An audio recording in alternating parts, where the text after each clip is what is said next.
Hey guys, it is Wednesday, May the 6th. This is your breakfast read aloud. Say hi to Storytime Cat. She is back for a story. She loves a good story. Okay, this story is called Rocks in My Pocket. It is written by Mark Harshman and Bonnie Collins. Illustrated by Tony Goff. Mark Harshman is a West Virginia author, even though I don't think he was born in West Virginia. I think he was born in Pennsylvania, but he is a poet, actually, and he was, I don't know if he still is, our poet laureate of the state.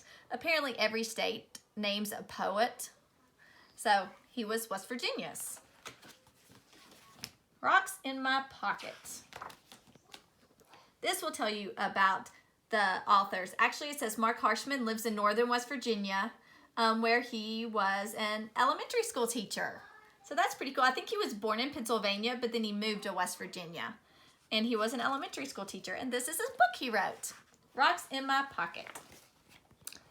For Bonnie. Here's the dedication page. To start at the beginning, the Woods family lived on a farm on the top of the highest mountain in these parts, away up where the wind is your neighbor all year round. The farm was on old rocky soil, but it was the best the family could afford, and so they worked out a living any way they could. They'd raise knee-high corn and walnut-sized potatoes and call them a good crop. You'd hear no complaints. Corn should be way higher, and potatoes should be way bigger. Their house was drafty, their animals skinny, and their clothes patched out of what was at hand. But one thing that they all did have, was pockets, and that was mighty important. For in the pockets they carried rocks. Rocks? Yes, rocks. Every morning when they'd set out to work, Father and Mother, Grandpa and Tommy and Jenny, Father would always say, "Be sure you put some rocks in your pockets now. Put them rocks in your pockets or the wind will be likely to blow you away." And he was right, for the wind did blow fierce across their mountaintop field. So Father and Mother and Grandpa and Timmy and Jenny would all pick up rocks and carry them in their pockets off into the fields, and not one of them was ever blown away. The rocks were a lot of fun too. Tommy and Jenny would, Storytime Cat. The rocks were a lot of fun too. Tommy and Jenny would often play pass with them or hide and find games. And even Mother and Father and Grandpa would frequently worry the stones around in their pockets.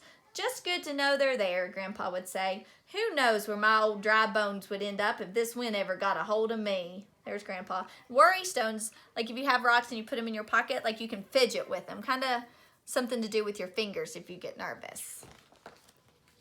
In the evening after supper, Grandpa or Mother or Father would often tell a story they remembered from the early days. As the tales were told, you might see one of the other of them rubbing one of the rocks in their hands. Do you see him rubbing the rocks? In the cold of winter, these same rocks would be set in the fire and then taken out and wrapped in heavy socks to lay between the cold covers. They were, as any of the family could have told you, mighty handy rocks. Ooh, to make the bed warm. There were always a heap of them, smooth and slick, strewn by the chimney, gleaming from all the rubbing and polishing they got. But once, after a hard winter and a miserable spring, the rocks became more than handy. They became, well, you'll see. There's the rocks. One day in early summer, a couple of high fancy ladies from the city came by looking for antiques, for what might impress their neighbors.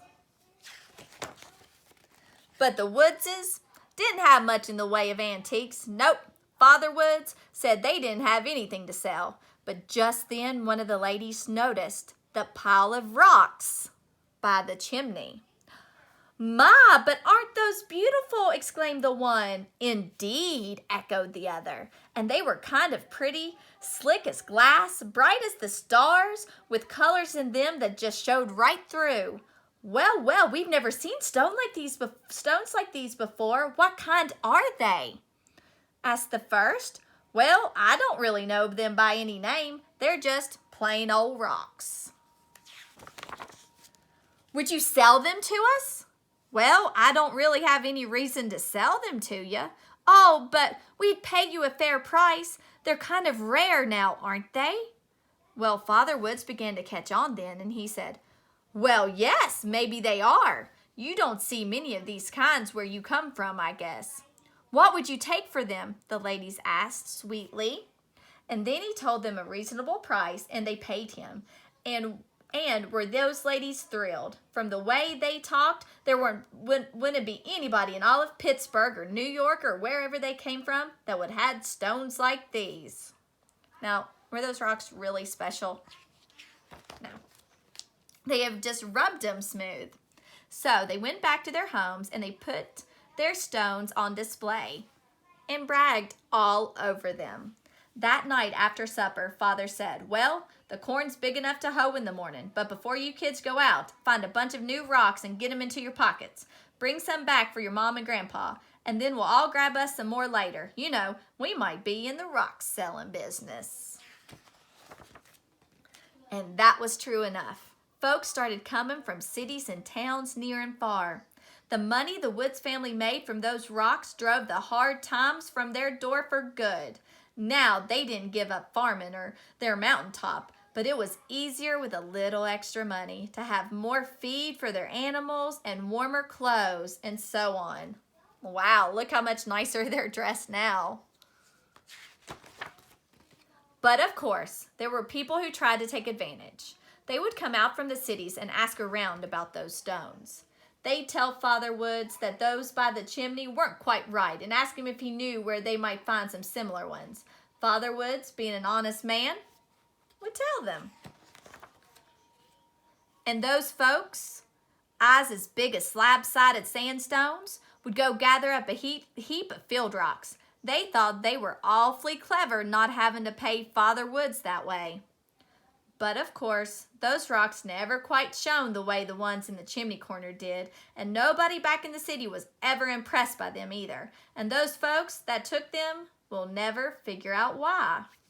Look at those. These are the ones the men just got off the hillside. What's the difference between these and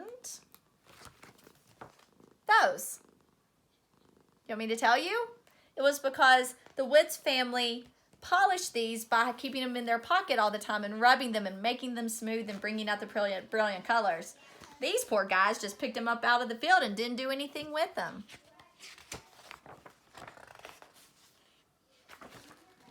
I guess they never lived on top of the highest mountain. Never carried those rocks in their pockets all day long, hoeing and stooping in spring, summer, fall, and winter. Never played pass with them. Never curled under a blanket with those rocks nestled between their feet. Never sat around a fireplace rubbing those rocks while the old stories about hard work and patience filled their heads. Nope, I bet they never did. But I have. And those rocks in my pockets still keep my feet on the ground in even the windiest weather. All right, we own a farm down in Spanisburg, and guess what it is covered in? Rocks. And we've actually brought a lot of those rocks to our house here in Princeton. Guys, have a great day. Bye.